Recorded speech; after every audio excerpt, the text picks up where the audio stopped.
Hai, Assalamualaikum warahmatullahi wabarakatuh. Apa khabar anda semua?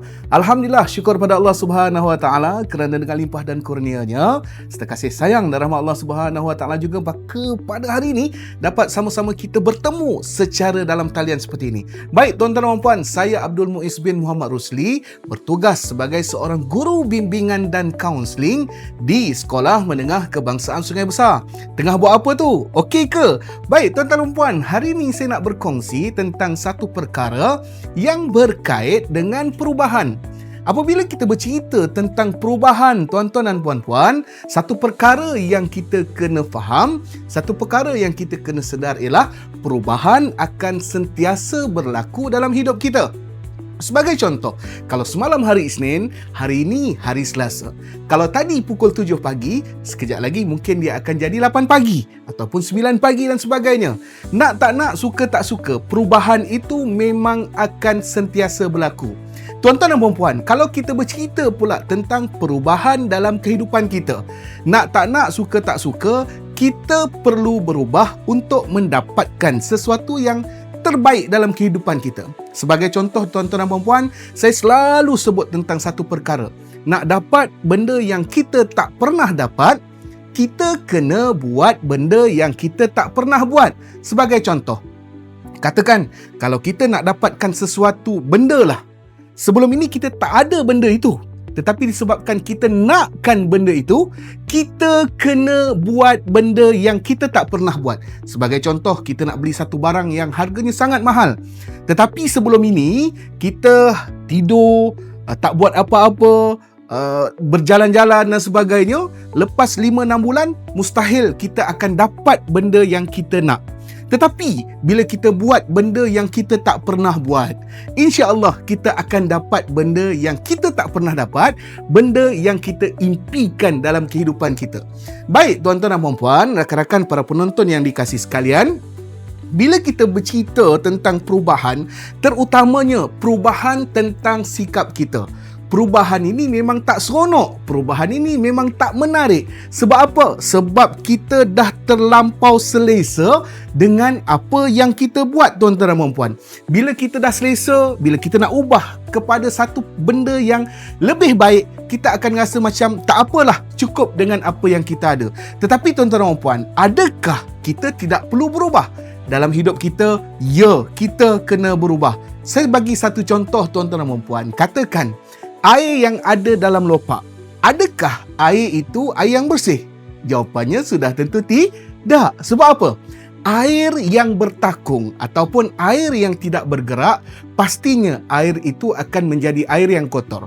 Air yang bersih ialah air yang sentiasa mengalir. Begitu juga dengan kehidupan kita, tuan-tuan dan puan-puan. Kalau kita sentiasa duduk, tidak buat benda yang menarik, ataupun tidak membuat satu perkara ataupun kerja yang memberi manfaat kepada umat, akhirnya kita akan menjadi orang yang biasa-biasa, orang yang sama macam 2-3 tahun dahulu. Bila kita nak berikan manfaat kepada orang lain, maka kita kena berubah. Apabila kita bercerita tentang perubahan ni tuan-tuan dan puan-puan, saya nak kongsikan kepada anda konsep 5M. Apa itu konsep 5M? Yang pertama tuan-tuan dan puan-puan, kita mulakan dengan apa yang kita ada. Sebagai contoh, kalau kita nak bersedekah, kita selalu memikirkan sedekah ini perlukan kewangan yang sangat banyak. Kita nak bagi RM100, RM1,000 dan sebagainya. Realitinya tuan-tuan dan puan, sedekah ini tidak perlukan duit yang banyak baru kita nak sedekah. Cukup dengan apa yang kita ada. Sebagai contoh, bila kita pergi ke masjid untuk menunaikan solat, keluar sahaja masjid, nampak ada QR dekat pintu masjid. Keluarkan telefon, scan, cukup dengan RM1, RM2, tak apa, sebab itulah apa yang kita ada. Pahalanya tetap ada, tuan-tuan dan puan. Seterusnya, M yang kedua ialah mulakan dengan apa yang kita mampu.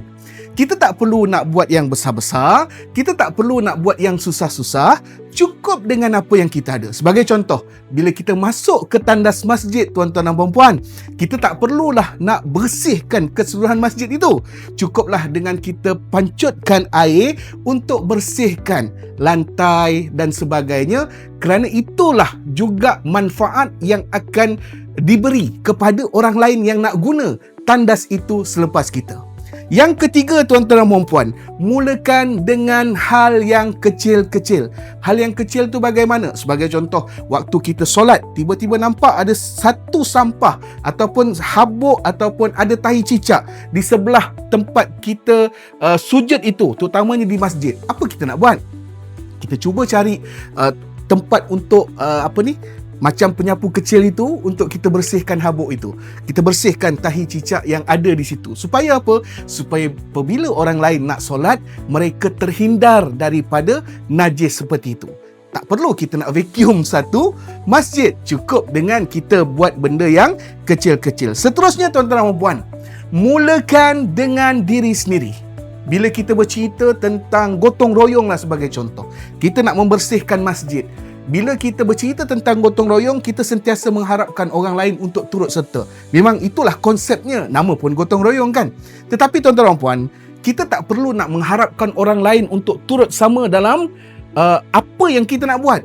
Cukup kita mulakan dengan diri sendiri. Sebagai contoh, kalau kita tengok selipar itu tak tersusun, tugas kita lah susun selipar itu. Kita pergi ke tandas, bila kita nampak tandas masjid itu kotor, tugas kita lah untuk bantu bersihkan tandas tersebut, tandas yang kita guna. Katakan kalau kita pergi tunaikan solat, nampak sejadah tidak dilipat, tugas kita lah untuk bantu lipat sejadah itu, letakkan pada tempatnya. Katakan kalau kita solat di masjid, telekung tidak disusun dengan betul, tugas kita lah untuk kita susun. Mulakan dengan diri sendiri.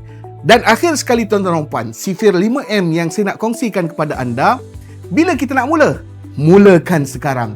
Tak perlu kita nak tunggu hari Isnin, tak perlu kita nak tunggu hari Ahad, tak perlu kita nak tunggu nak sambut hari raya baru kita nak bergotong royong, tak perlu kita nak tunggu nak masuk bulan Ramadan baru kita nak bersihkan masjid dan sebagainya.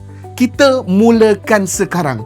Ingat, sifir 5M, yang pertama, mulakan dengan apa yang ada. Yang kedua, mulakan dengan apa yang kita mampu. Yang ketiga, mulakan dengan hal yang kecil-kecil. Yang keempat, mulakan dengan diri sendiri. Dan yang kelima, mulakan sekarang. Jangan tangguh-tangguh. Sekian, wabillahi taufiq wal hidayah. Wassalamualaikum warahmatullahi wabarakatuh. Terima kasih.